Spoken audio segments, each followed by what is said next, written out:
In this video, a few tips for how to make any website much more passive.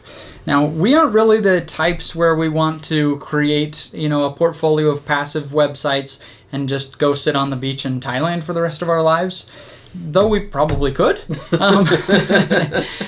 It's not really something that's just interesting to me. I like working and doing things, but I also like being able to just say, hey, kids are home for summer break, I'm taking a month off. Yeah. And I do that almost every year. At some point, I'll take an extended time off work, and the people that go to my websites have no idea that it ever even happened. Yeah, for both of us, the only way that you can make that ever happen, and the only way you can have the flexibility of time in your life, is to make sure that at least a percentage of your websites are passive. So if you're going to build a portfolio of websites like we like to do, you can't really have more than one big active authority website at a time. So that's probably my tip number one, is if you want to make an online income the majority or all of your income for the most part, the majority of that should come from passive sites. And you should probably limit yourself to one real project that requires your dedicated focus most of the time.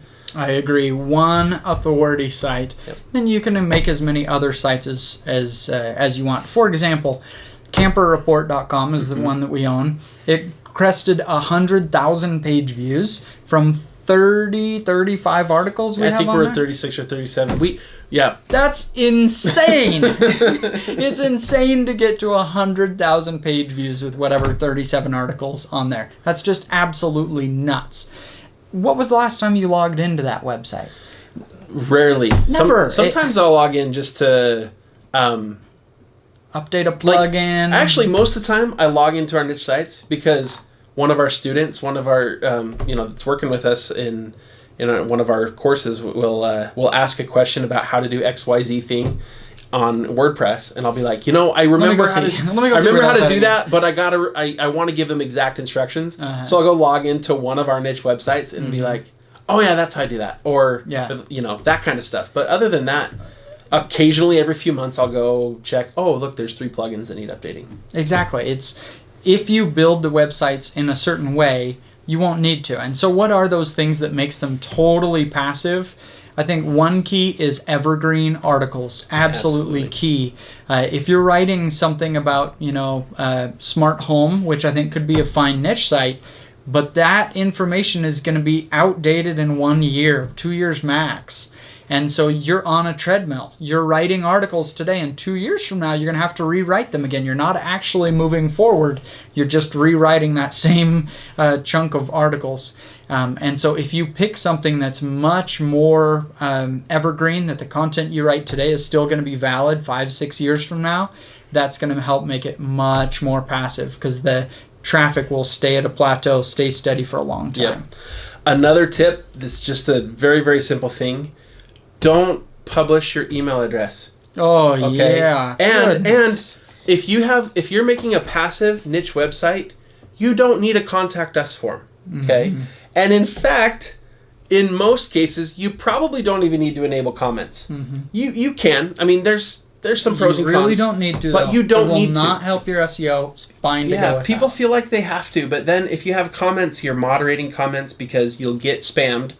And then, on Income School, I literally moderate every comment. Every single comment goes in. So if you type a comment in and it doesn't publish immediately, it's not because there's something wrong with it. It's because I'm going to approve it first. Control freak. Yeah, well. See, and when you do things like that, it makes the website less passive. Yeah. Now, for a new website owner, it's kind of fun to see comments and stuff, to get the emails in. But you will so quickly get overrun with that. Yep. And you'll realize after your site has been successful, holy cow, I just spent 80% of my work time responding one-on-one to comments, which means I reached 15 people today. If I would have spent that time writing one article, I could have reached thousands of Everybody. people for the next years to come. And so that's an important lesson to learn. Just shut it down. It's okay. Just shut it down. Try to find my email address. It's hard. And all the time we'll get people who will finally find our email address and they're like, oh, you really need a contact form. It's like, no, that's on purpose that we don't have a contact And that's form. even for our authority site. It's like... Yeah, it's just too many.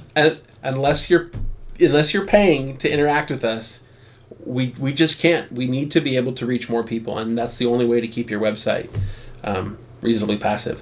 Yeah, exactly. I can't afford an army of people to answer emails, and so either the emails are going to flood in and I'm going to look cruddy because I didn't respond to you, I just left it, or I'm just not going to have the email, and I think that's the better choice. Yeah. The next is your income sources make a big difference here. If you do, Amazon affiliate and ads on your website, whoo, baby, those are passive income sources. You really only need to check in every 6 months and just see how things are going, see if there are any plugins to need. You have nothing to do. Yeah. If you do an info product, even a simple little info product like an ebook or something that you sell on your website, I promise there are going to be customer service issues. Somebody's going to buy it, and then it's always so funny. When people email in for a refund, I'll often look at the timestamp and I was like, really? You knew you didn't like the book after 2 minutes? How? It's a book, but it happens. So customer service will be an issue. Somebody says you double charged my card or whatever. There would just always be things. So it happens when you put quantity 2 in the cart. Yes. But they will happen, especially when it's your first info product. You'll try to use something like WooCommerce and something which I don't mind name dropping them. They stink. It's and then you'll learn to switch to a different system, and PayPal's giving me issues. And then eventually you'll get to something like Sendal, angels singing, that's so much better. Which, by the way, we have our link at incomeschool.com/Sendal. But it really is just a better shopping cart. But what I'm saying is you'll have to work on your processes until it really is pretty passive. And I'll bet you if you have info products, the very first hire you make is a customer service person to solve problems. If you're writing all the content forever and you want to build up this passive website to be bigger and bigger and earn more and more income, which is pretty nice. I mean, the more content you write, really, the more traffic you're going to get, especially if you broaden the keywords that you're writing for. That's great, but it's not overly passive. It takes time to write that content. So hiring writers can be a really good thing to do, but my number one recommendation if you're going to hire writers is to be picky about who you hire. Mm-hmm. Okay. You can go to somewhere like ProBlogger and post a job posting there. You can go to Upwork and there are just hundreds and hundreds of writers, probably thousands of writers that are willing to come write for you. What I would do is, first of all, have them fill out some sort of application, and in it, have them submit something they've written. Mm-hmm. Look at the writing in just the application, in the email application they send you. If you're noticing grammar issues and you're noticing spelling issues right there, then you can cut them out immediately. Okay. Yep. From there, we narrow that down quite a ways to a handful of people who what they sent us seemed like fairly good content, fairly similar to how we would write. And then what we'll do is we'll actually give them a headline. We'll give them a topic and say, hey, write this article for us. We will pay you for this article. And, whether we hire you or not, we'll pay you for this article. And then you're going to take all those people that send you an article and you're going to cut that list probably in half again, because half the articles either are not going to be submitted to you or they're just not going to be any good. Mm-hmm. Once you've narrowed that list down, then you can kind of offer a position to those people. And you're going to lose some of those people too. They'll just lose interest. But from there, I recommend that you then train your writers. Make a YouTube video for them or something that just walks them through step by step. Here's how I format my articles. Here's how we write our articles. Most people out there that are writing on blogs are used to what most bloggers are doing. They're writing a lot of product review posts. They're copying content. They're using these tactics that a lot of writers are using, and it's not to say that they're bad writers. It's just that's what people have expected of them. Mm-hmm. So train your writers to write the way you want, and if they're not willing to do that, then again you let them go. And so there's this huge funnel, And in the end, you did all this work and you ended up with a few writers. But it's totally worth it to make sure you get good writers. And all of that you were talking about funneling down, 100% not passive. That's a lot of work. It takes a lot of work to get there. But eventually, when you have a team of writers, it's going to be more passive than just you writing all of the articles.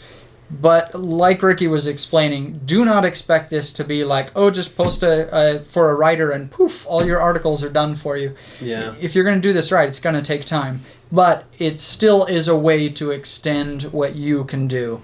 Are you going to have to communicate with writers and do their payments and figure out? It's still going to be a lot of work. But it's the kind of thing that can take you from a 40-hour work week to a 5-hour work week. Exactly. Or it can take you from a 20-hour work week to a 20-hour work week with 5 times as many articles. Exactly. However you want to do it. Yep. Really, any website can be passive. At the start, when you're just getting going, don't worry about this. I really wouldn't worry about it. I have been in for the last year in the process of taking one of my websites that's very much time intensive and removing all of the passive pieces from it as much as possible to turn it into more of a passive website. Painful, hard process to go through, but it can be done. As long as you don't make big mistakes in the beginning, naming your website jimharmer.com, whew, great. Now I'm the only one that can write on this website, etc. But you can add more personalities in there to open it up. You can do other things to make it more passive down the line. So just consider what your website is going to become and how passive you want it to be. But it's okay to do something active, right now. Sell a consultation, etc. Don't be obsessed with passive income. Be obsessed with income at the start. Then you can change things down the line.